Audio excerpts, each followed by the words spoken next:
Thank you for standing by. My name is Eric, and I will be your conference operator today. At this time, I would like to welcome everyone to the Chubb Limited third quarter 2025 earnings call. All lines have been placed on mute to prevent any background noise. After the speaker's remarks, there will be a question and answer session.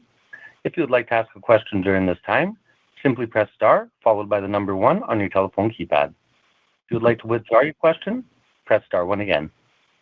I would now like to turn the call over to Karen Beyer, Senior Vice President, Investor Relations. Please go ahead. Thank you, and welcome to our September 30th, 2025 third quarter earnings conference call.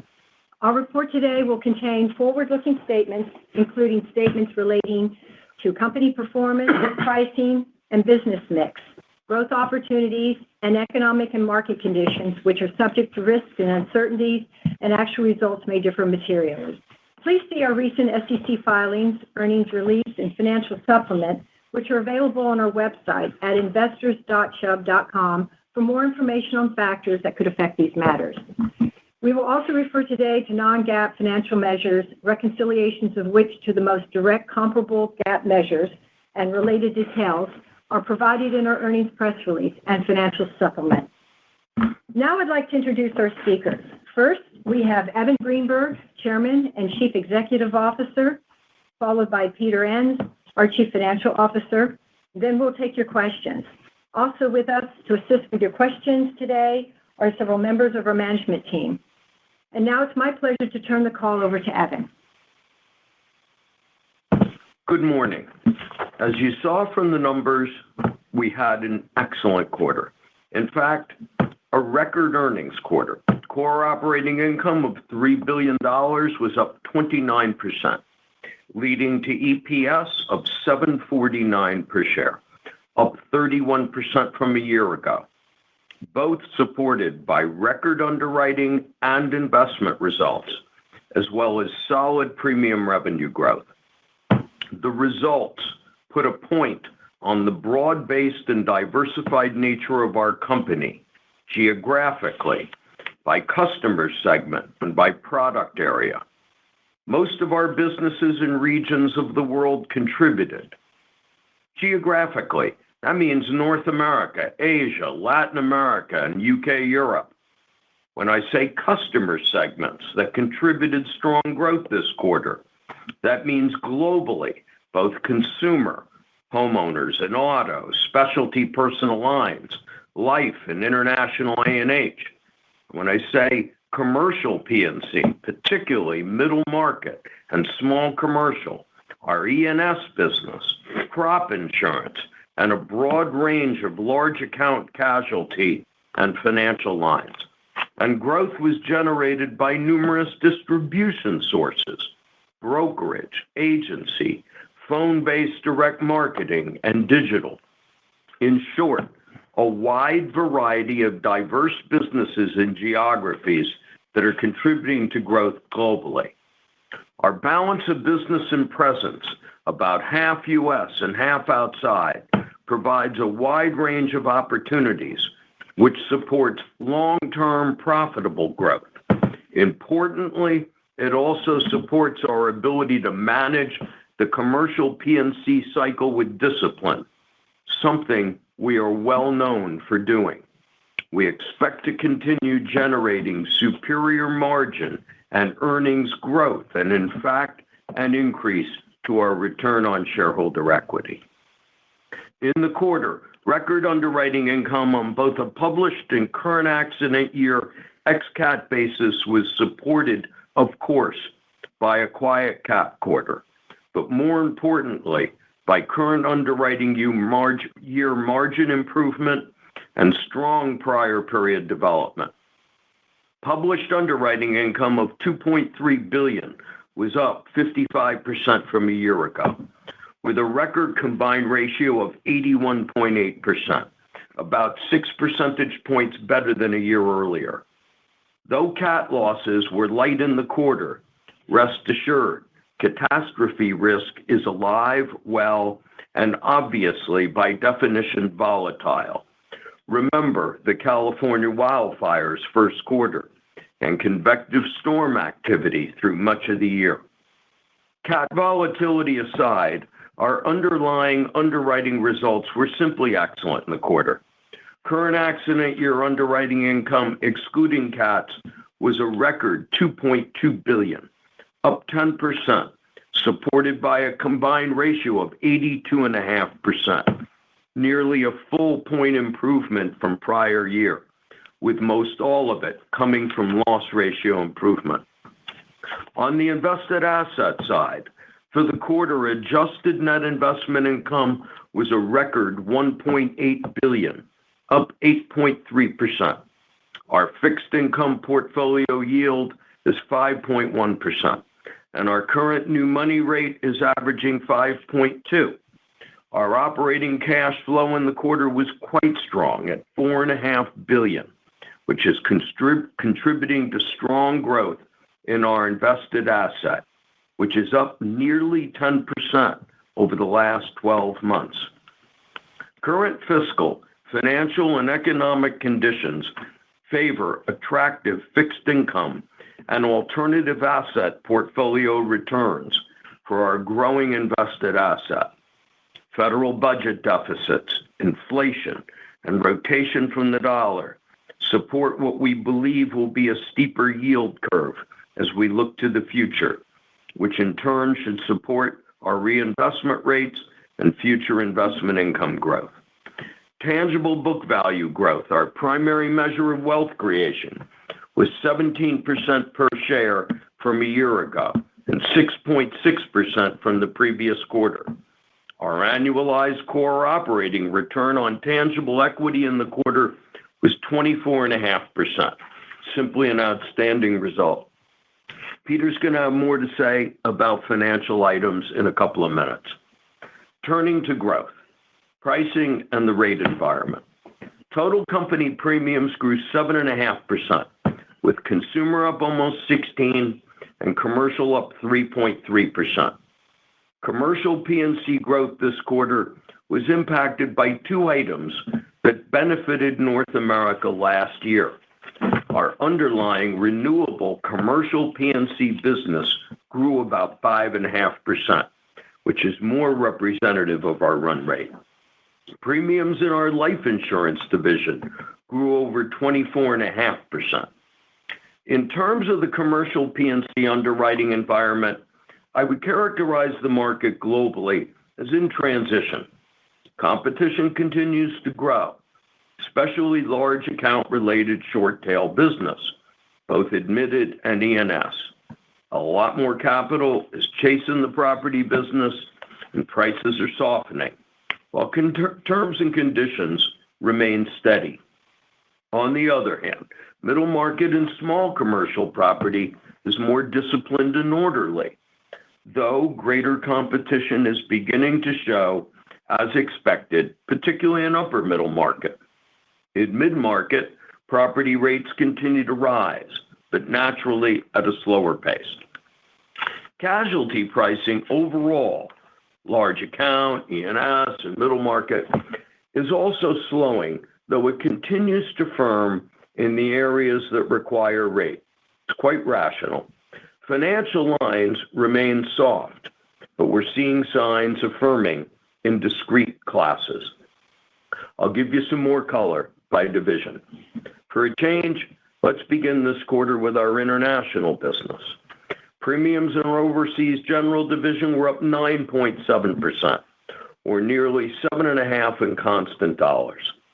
Consumer was up 15.5%, and commercial lines grew nearly 6%. From a region of the world perspective, Asia grew over 14%. Europe grew almost 5%, and Latin America grew over 10.5%. Consumer lines grew more than 25% in Asia and more than 12.5% in Latin America. Premiums in our London wholesale business were up over 8.5%. Our international retail and E&S business again illustrates the power of Chubb diversification. In our international retail commercial business, P&C rates were down 1.3%, and financial lines rates were down over 8%. Turning to North America, Total P&C premiums were up 4.4%, including over 8% in personal lines and 3.5% growth in commercial. Adjusting for the two non-recurring items we wrote last year that did not repeat this year, renewable premiums in our North America commercial business grew 6.2%, with P&C lines up 5.8% and financial lines up almost 8.5%.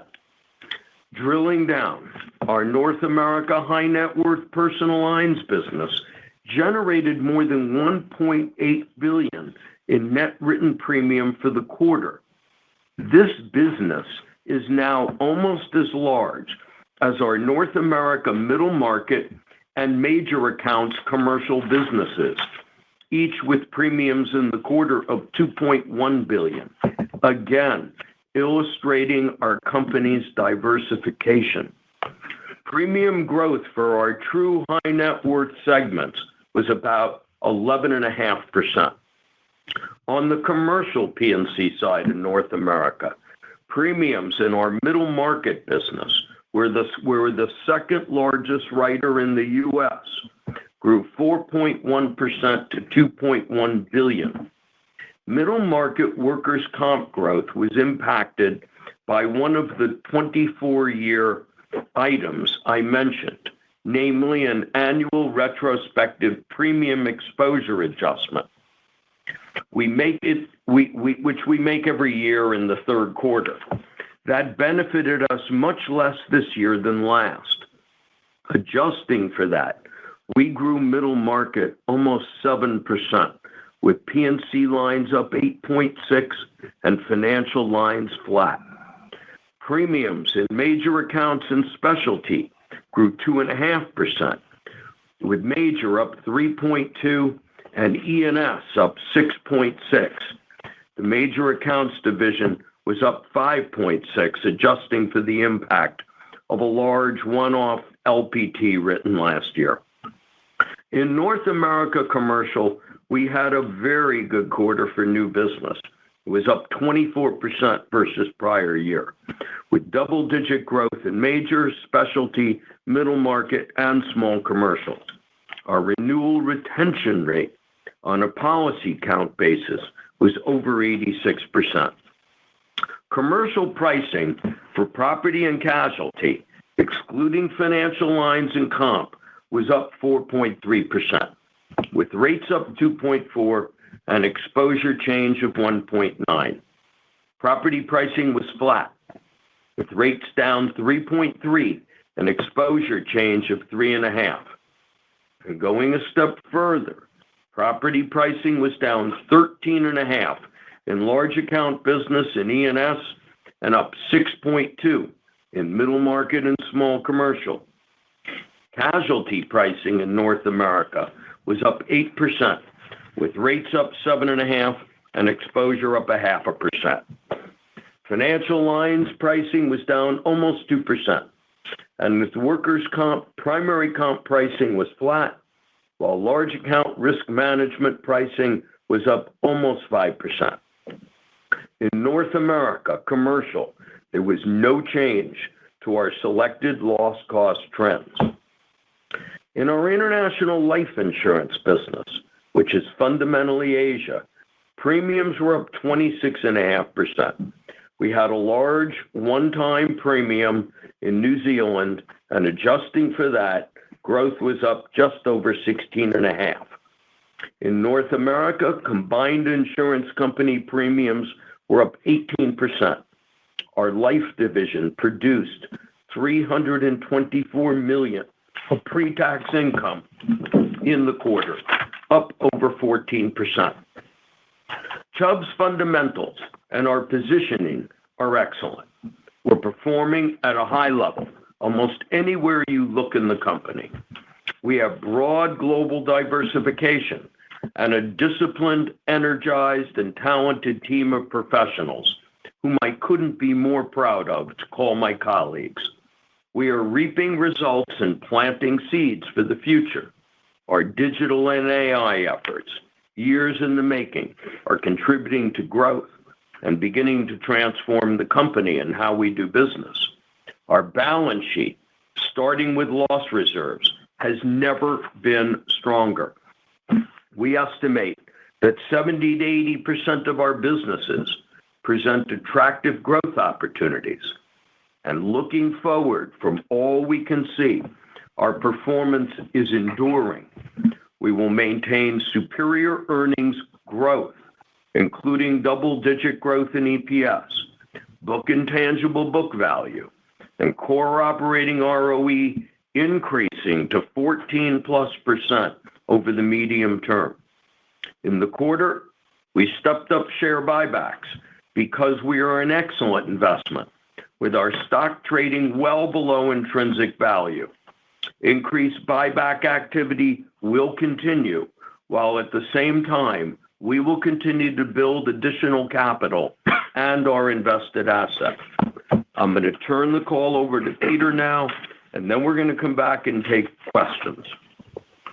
Good morning. As you have just heard, we had another strong quarter that produced 9-month records in our 3 primary sources of earnings.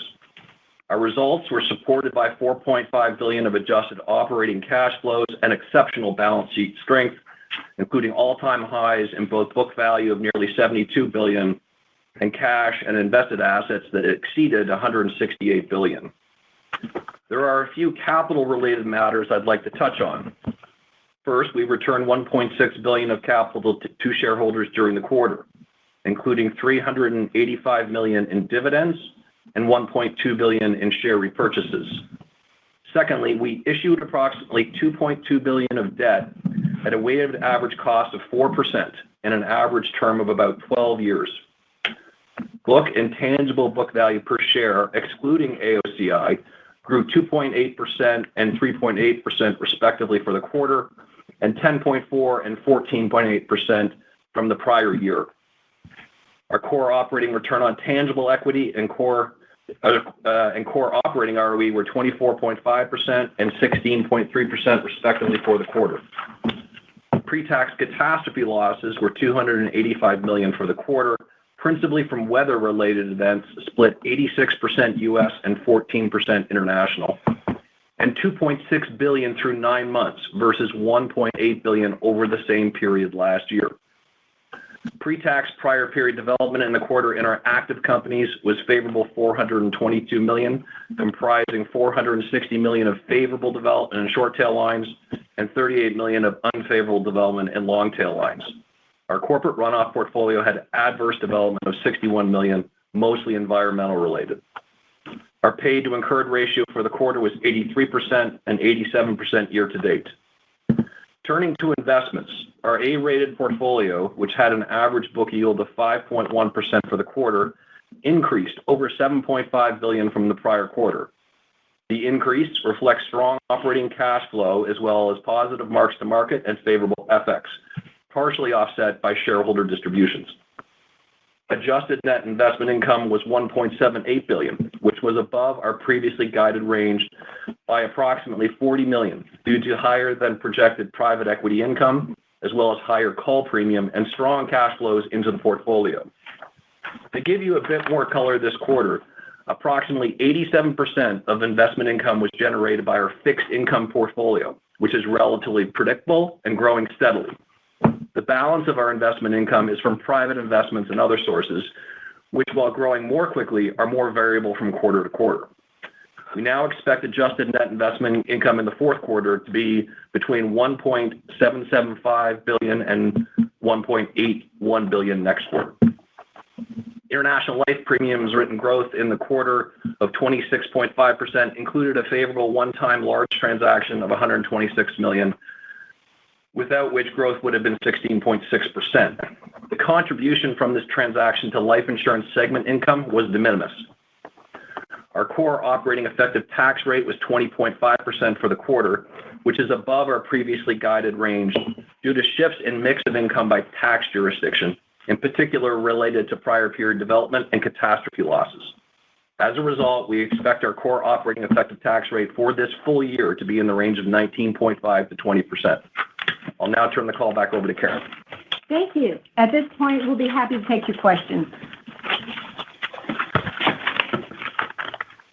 Ladies and gentlemen, at this time, I would like to remind everyone, in order to ask a question, please press star followed by the number 1 on your telephone keypad. Your first question comes from the line of David Motemaden with Evercore. Please go ahead. Nice to talk to you. Happens once a year, it seems like, so, not too bad. But Evan, just had a question on the ROE outlook increase to 14% plus from 13% in December. I guess, can you just talk through the moving pieces there and where you see upside, that, incremental point? Is it net investment income, underwriting, either releases or underlying underwriting, all of the above? Could you just help me think through the moving pieces there? Yeah. I'll help you think it through conceptually, not a worksheet. Look, and I think this is the place where I start the mental model here. And it's 14 plus, by the way. The plus is an important sign.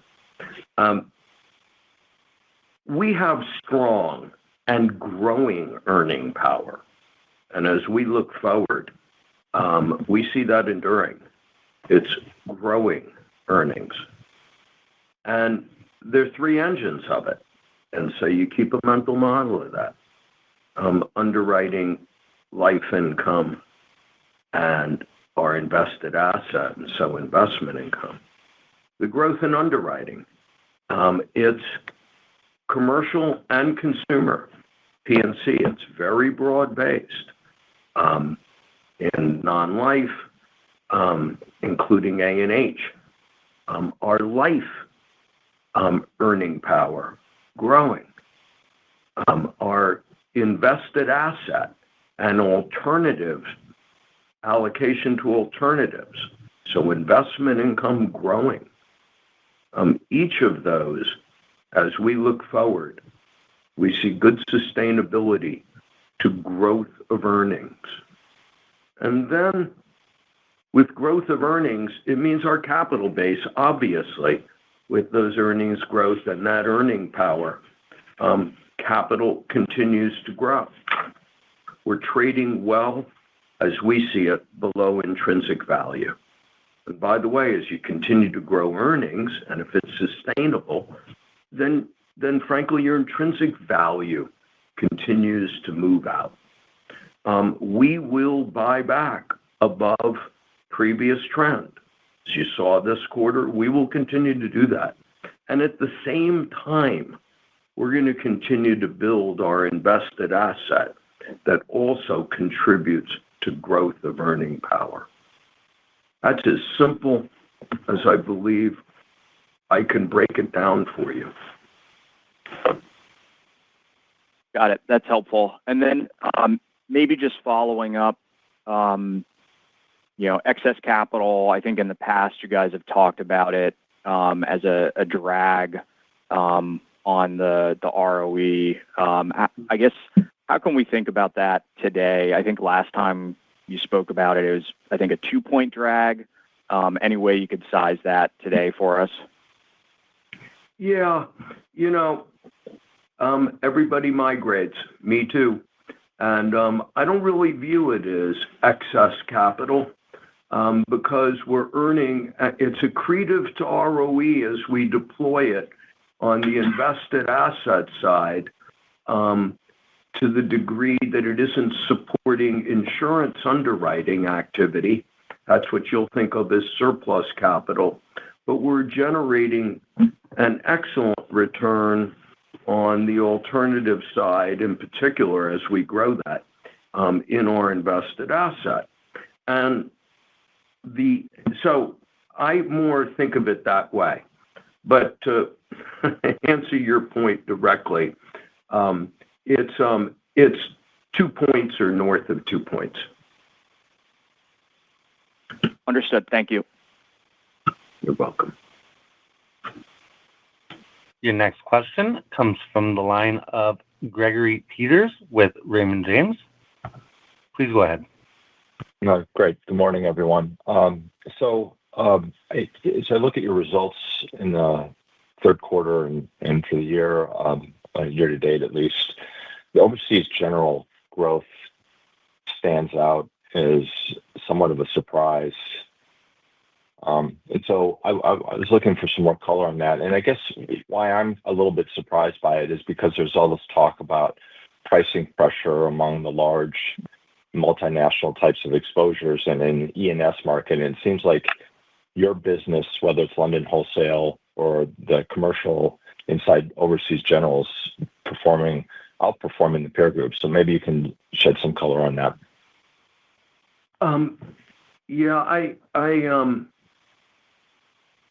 I want to correct your mental model, I think.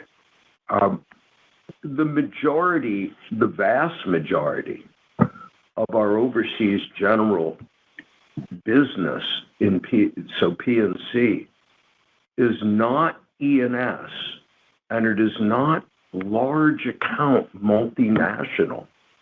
The majority of it is middle market, small commercial, and consumer business, personal lines, automobile, homeowners, depending on the territory you're in. We do it selectively, and we talk about it. A&H business, digitally derived, direct marketing, agency, brokerage, vast in Asia, big in Latin America, and in the UK and on the continent, our business is well diversified, middle market in particular, and large account. Large account business is fundamentally, when you get down to it, UK, parts of the continent, Australia. But that's a better mental model than the one you start with, which is most of the neighborhood that you talk to, which is crowded in London and writing shared and layered trades in E&S, and then large multinational. And in that business, it's property that is most competitive, which is where the globe is moving in a similar direction.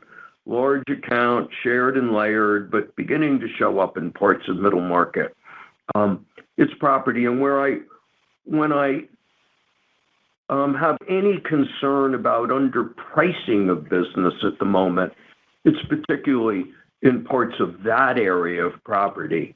The balance, particularly in most casualty lines, is adequately priced, or where it's not, the market is responding with pricing.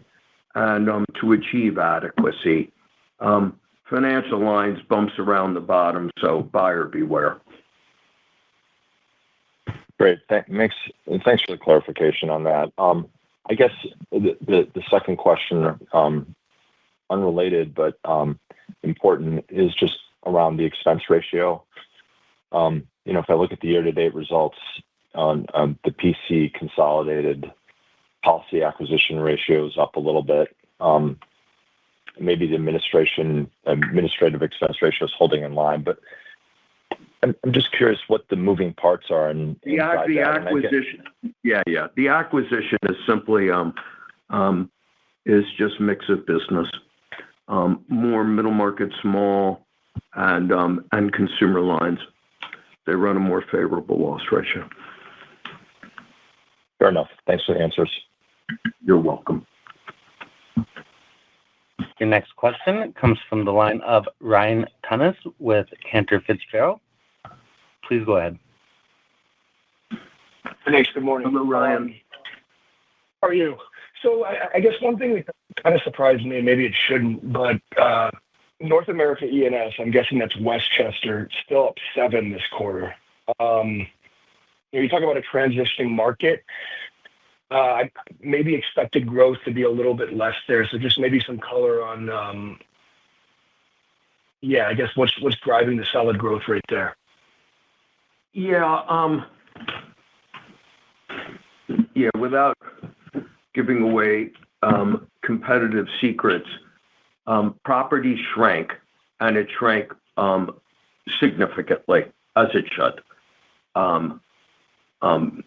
Gave up rate, and we gave up exposure where we can't get paid adequately price to model for cat. We're simply going to walk away, and we are. On the other hand, there are areas of casualty that grew, and we are large in small, quietly in small commercial E&S. We have a very large and growing completely digital capability, and that contributes very well to growth. And then we have a few program areas, like you'll notice we're in the pet insurance business, and those areas contribute to growth as well. Got it. And then it's diversification again and balance. And it's not achieved overnight. It's what you just patiently do, and then it bears fruit over time. And second one, just a broad one, Evan. Just from where you're sitting, like on the commercial side globally, in what ways are you seeing the macro impact your business, if at all? Yeah, there's a wild card. Right now, interesting enough, I'm not seeing a big impact to the macro. U.S. is doing well. So, overall, the economy, you can't get away from it. You look at the numbers. Overall, U.S. economy has remained strong, though labor is slowing down, and the growth of payroll is slowing. And that's what you saw in the, sort of that workers' comp adjustment, once a year adjustment to payroll numbers. So you see that show up. Europe is slow in economic growth, but it's been slow and it continues slow. Asia has stood up pretty well. It varies by country within Asia, but it stood up reasonably well. Korea is slow right now, but it isn't really impacting the growth of our business too much because of the nature of our kind of products and our distribution. But Thailand is impacted on one hand. On another hand, Singapore does well. Australia doing quite well economically. So it varies across the board. It's a little volatile, but I don't notice a big impact. Thank you. Your next question comes from the line of Matthew Heimermann with Citi. Please go ahead. Hi, good morning, everybody. Evan, I wonder if you could talk maybe about the inorganic growth opportunities in Asia. And in particular, I guess the impression I'm getting from what's happening in the market there is there might actually be a lot more sellers than there have been historically, as people think about where they are at strategically, whether they have scale, distribution, et cetera. So I'd just be curious if you have any comments or color in that regard. We must be talking to different people because, frankly, I haven't noticed that kind of chatter or many sellers in Asia. Most seem to, be happy to make a go of it. So I'm not noticing that. I know one thing. I got a dance card that's pretty full. Our plate is very full with organic growth opportunities across consumer, across small, mid, in particular, commercial, variety of distribution, and a whole lot of countries. So we're just flat out busy growing organically right now. And building capability and reaping what we got. So I haven't really noticed much of that, Matt. Right. Appreciate that. Thank you. The other question I have is, if you're willing to entertain it, is there's been a lot of chatter about a particular historically wholesale broker moving into the U.S. organically on the retail side, and some big shifts of business away from them, in particular in the London wholesale market. I'm just curious, from a health of the market, drawing regulatory scrutiny, and maybe it's just my institutional memory is too long, should we be worried about that type of behavior? No, I wouldn't. It speaks to market economy. People make choices. They have their own choice to make. I'm not going to second guess their own analysis and the strategic outcome of that. That broker, is doing what they're doing with their eyes wide open, I assume, and they look at the positive and they look at the negative, and they must see that the positives outweigh the negative. That's their choice to make, and it's every other broker's choice to react. I'm glad there isn't regulation that somehow impacts the ability of market to make rational choices, each on their own. Appreciate it. Thank you. Let's have a dynamic market. And by the way, a dynamic market is by definition messier. Great. I like messy. Thank you. You're a guy. Your next question comes from the line of Tracy Benguigui with Wolfe Research. Please go ahead. Thank you. Good morning. Hey, good morning. Evan, you said that your balance sheet, starting with your reserves, have never been stronger. I'm wondering if you could share with us where your reserves sit relative to your central estimate, and any comments about this quarter's North America Commercial Lines favorable reserve development, which was slightly down this quarter versus prior quarters. Tracy, nice try. No, I will share no detail about our reserve position and our reserve strength beyond what I just said. That's proprietary. So I'm not going to do that. There'll be additional color on our reserves in the 10-Q that'll come out, and you can look at those. Yep. Okay. Our reserves, but I think my comment that our reserves have never been, I've never seen them stronger, stands on its own weight. Got it. Okay. Can you talk a few minutes about your small to middle market commercial business? I mean, I recognize you have strong field operations. Legacy Chubb has built that over 100 years. But I'm wondering if you could discuss where you win business. Is it more by offering a cyber package policies, given you're a leader there? No, I would say that's a specialty add-on. We are the second largest writer in the United States of middle market customers. So you start with that. The amount of data that we have, the product, the spread of product that we offer, and the capability, and we deliver it both through our branch operation and more supported by technology to enable the process.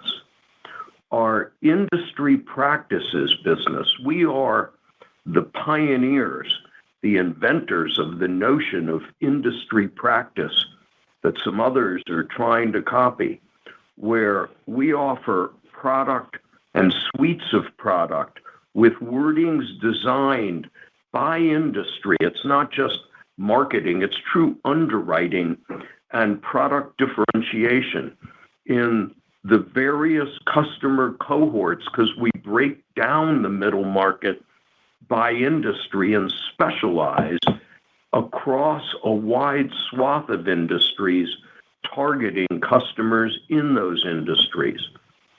We segment the middle market between large and sort of middle, and then lower middle market, which is a different buyer than the balance of middle market. It's more akin to small commercial. And the ability to take the seams out and deliver to customer, whether they're small or lower middle, and in a totally digital way, and to have the broadest suite of products so that you meet all of the customer's needs that way. Growing marketing capability to be able to segment by geography where the customers that we are most compelling for, we have the best offering, the growing ability of our software with our people to deliver in that, and to do it in a way that drives not just more submission activity, but at a close ratio that is superior. That is what Chubb's middle market and small commercial in a nutshell is about, and that is spreading around the globe. Very helpful comments. Thank you. Your next question comes from the line of Brian Meredith with UBS. Please go ahead. Yeah, thanks. Evan, I was hoping you could just give us a little update on the global A&H business. Kind of what's the outlook there? I know it's been seeing some declining revenues here year to date and in the quarter. What's going on with the business? Yeah, perfect. It was North America that declined. We had and it's not a dog ate my homework. We had a very large customer that we couldn't come to terms with. The underwriting, just simply the pricing wasn't going to meet our standard. And so we mutually agreed to part ways on that. And that was the end of last year. And that's impacted A&H in North America all year. In fact, it's a one-off. Internationally, the business is growing, at around 7.5%. Asia in particular, and Latin America, and it's growing, and the opportunity is in a number of areas. Our travel-related business is growing quickly because it's 100% digital, and our ability to deliver through airlines on an embedded basis or through large travel agencies, and an improvement of product, and even being able to settle claims on a digital basis is giving us a lot of runway in that. Our direct marketing business, not just by phone, but by a digital direct-to-consumer through, as I've talked about repeatedly, we have over 200 platform partners, but some very large ones like a New Bank or in Latin America or a Grab in Asia, or a ByteDance, etc., to their customers through both an embedded and now what we call click to engage or click to call, where we marry up voice and direct digital together to be able to sell a higher average ticket product. It's a very vibrant strategy with a lot of growth runway to it, both non-life, which is what you see disclosed there, and on the life side, we'll remember 60 to 70% of our business is A&H. So when I look at it going forward, I think about growth in Asia, Latin America, both growth regions, Europe, more flattish, North America, we see growth picking up. Great, and that's then helpful. To remind you, when I say the combined was up 18%, that's worksite marketing, and most of that is A&H, and then some risk-based life insurance. But it's dread disease, it's hospital cash. So again, that's another proxy of A&H business. We love A&H business around here for decades. And the second question, maybe you could talk a little bit about the reinsurance, business. Obviously, a big decline in premium this quarter. What are you seeing in that marketplace? Are you seeing terms and conditions loosening up? And any crystal ball as to what do you think 1/1 may look like? I like it as a buyer. Look, our reinsurance business, and you know this, we've always run it a bit as we get the joke. We recognize it more as a trade. And, frankly, it's the other side of that same coin of, property softening. And we're not going to chase property cat unless we think it's priced adequately, and we're disciplined about priced model. There is no sort of gut feel, or I observe 1 or 2 quarters where cat activity was light, so something has changed. Oh my God, please. And so, we're disciplined about it, and we will write the business when we're going to get paid adequately, and we will shrink when we're not. And there's a pretty good example. Thanks. Your next question comes from the line of Meyer Shields with KBW. Please go ahead. Great. Thanks so much. Peter, you mentioned that the more volatile components of investment income are growing faster. And I was hoping to get a little bit more color in terms of the underlying thought process and maybe targeted allocations. I'm sorry. Say that again. So Peter mentioned that non-fixed income investment income is more volatile but growing faster than the fixed income component. And I was hoping to dig a little deeper in terms of what you're thinking and maybe where that goes over time. Yeah, I'm going to give it to Peter in a second, but let's be very careful of more volatile. It's not more volatile in its signature. It's just a question of realized gains versus interest rate income off of a fixed, so fixed versus equity base. That's all. But go ahead, Peter. So we'd indicated before that we're increasing our allocation to private investments, including private equity, and so we're increasing the allocation, and those also have a higher current yield.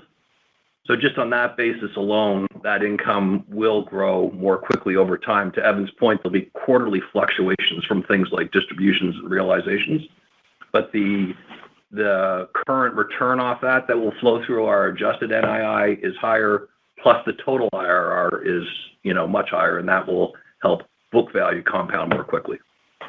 So think of alternatives as producing, and we've said this before, we used our partnership with, our long-term partnership with KKR as an example.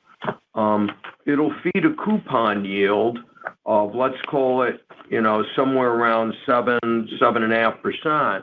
But on the other hand, it has an IRR to it of 15 plus, or, in that range. So therefore, it does have a terminal value component to it also. And you see that fluctuation as you do normally in PE. Okay, fantastic. That's very helpful. One quick other question. We've had 2 consecutive quarters in North America Personal with really solid top-line growth and declining administrative expenses on a year-over-year basis. Is that something that can persist? Is that technology-driven? I like the pattern. Okay, then. Thank you. I mean, we like to continue patterns that we find that we like. It is part of our strategy. As we digitize, as AI over time matures more within the company, We expect our growth of expense, the growth rate, to decline as revenue grows. And over time, we expect the total employee population declines as revenue grows.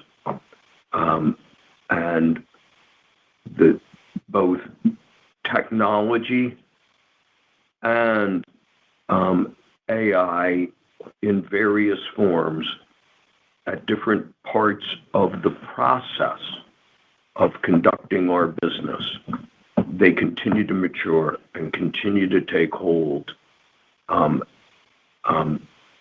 sort of business by business. So it takes time, but we're seeing results. It's not a futuristic as we're harvesting now. Understood. Thank you so much. You're welcome. Your next question comes from the line of Andrew Kligerman with TD Cowen. Please go ahead. Hey, good morning. So, Evan, I thought the print that you put out in property casualty was literally the best in the world. You had under an 82 combined. Net written premium growth was around 5%, but would have been higher were it not for some one-offs. And I appreciate your commentary about the broadness of the business, the geography, the product, the account size, and other items. But diverse companies often mess up. And, you gave a good description on your middle market commentary and why that's so good. But how does Chubb stay ahead on tech, on data, on underwriters? Like, what is it that keeps you ahead and doesn't mess up this incredible performance that you've been doing quarter after quarter? I've been the CEO of this company for 21 years. We have built a culture, a discipline, and an ability to monitor and survey our discipline and the way we work at an extremely granular level on a real-time basis. And culture here means the higher you go, the harder you work. It's an inverted pyramid, and it is a privilege. And if you don't feel that way and you need a quote-unquote different work-life balance, then this may not be the place for you. The people who embrace this, the management team, we've been together some 15 years, some 20 years, some 25 years. We've been together decades. We've all grown up with the same ethos of how do you run and discipline and manage a business. And we're fundamental builders. We love what we do. And so it's granular. You look at the results, but it's the result of those macro results of granular effort across hundreds of businesses in dozens of countries with a management structure that can discipline and drive it on a daily basis. And we are all traveling and on the ground tirelessly to examine and know our businesses. We love it. We love what we do. And frankly, I've been asked this question of enduring, and that's why I started with it, for over 20 years. How are you guys going to keep repeating it? And by the way, you can lose it. You can lose it quickly if you start laying back or getting a little complacent or starting to believe your own stuff that is written about you that you're so great. We're not. We act like we're chased every day. And this company has only 60 some odd billion of revenue in a $4 trillion industry. We've got the world in front of us, and that's what drives us. Period. Very helpful. And then if I could follow up on and I know you don't want to talk about the details of your position and strength and reserves, but could you talk about the casualty development in the quarter? Was it adverse? Was it favorable? Anything by vintage? Just how did it develop in commercial P&C in the third quarter? Yeah, it was overall casualty development was $38 million negative, and that was 104 in the U.S. and 60 negative and 66 positive internationally. Got it. And nothing by vintage that kind of stuck out? No, sir. Thank you so much. You're welcome. Your next question comes from the line of Alex Scott with Barclays. Please go ahead. Hey, thanks for taking the question. And I really enjoyed that answer on the culture, by the way. But my question is on the path to the 14% plus ROE. If I look at just the simple DuPont kind of analysis, it would suggest that ROE drag, whether you want to call it excess capital or just lower premium to equity that maybe you could run with. That seems like the biggest opportunity to increase the ROE quicker, but that wasn't where you went at first with that response. So I was interested in that. I mean, do you feel like there are things you can do on underwriting, life income, growing the business? Like, do you feel like you can hit that 14 ROE plus without any contemplation of really hammering the buyback or doing inorganic or something like that? Correct. Yes, correct. We're going to, from all we see, we're going to continue to grow income. I gave you the parts and pieces of growing income, which is growing earning power. We will continue to build our invested asset, and we will continue to, with that income, not just loss reserves. And so capital will build. And at the same time, we will increase our buybacks. We'll do both as long as we're trading below intrinsic value, and we are trading well below. Got it. Very helpful. And then I wanted to go to the Chubb Personal Lines business. I mean, it's been doing really well with the amount of growth. Just interested in your views on how you think that would be impacted, if at all, if we see competition heating up and, maybe areas of the market where that has more of an impact, like direct-to-consumer, et cetera. Yeah. And I think you're referring to high net worth North America? Or are you thinking globally, or what do you think? Yeah, more in North America. Thanks. Okay. In North America, I mean, look, competition. It takes, what is competition really about? We have competitors out there who sell at a price significantly below Chubb. And if you are a Chubb customer, and we respect our customers, but if price becomes a real problem for you, then we have 2 or 3 other phone numbers we'll give you of others who will sell it at a price below us. But it's about service. It's about the richness of product. Anybody who has a claim with Chubb that I know of, there's our reputation. It never leaves. Our ability in risk engineering and, again, the richness of the coverage we offer. So it's not just claim service in terms of speed and how we deal with a customer, but it's how the richness of that coverage comes alive at that time. It's our broad reach and appetite. We can underwrite a customer anywhere they are for any kind of home they're in. We offer the broadest range of coverages from their fine arts and jewelry to large limits of casualty, to yachts and boats, anywhere in the world.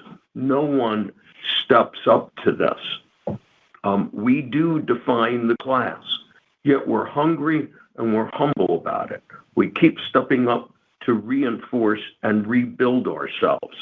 Competition is heating up as it heats up, more in extreme cat concentrated areas. We can't write it all. I'm not going to try to dominate in any area where, I wrote 100% of the cat market here. Are you kidding me?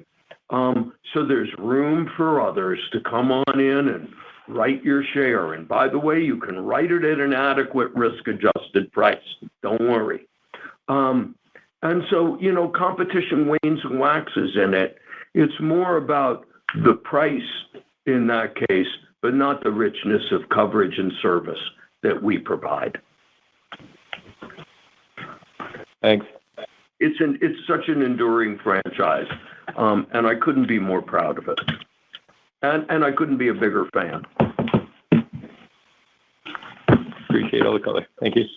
You're welcome. Thank you. Ladies and gentlemen, I will now turn the call back over to Karen Beyer for closing remarks. Please go ahead. Thanks, everyone, for joining us today. If you have any follow-up questions, we'll be around to take your calls. Enjoy the day. Thank you. Ladies and gentlemen, this concludes today's call. Thank you all for joining. You may now disconnect.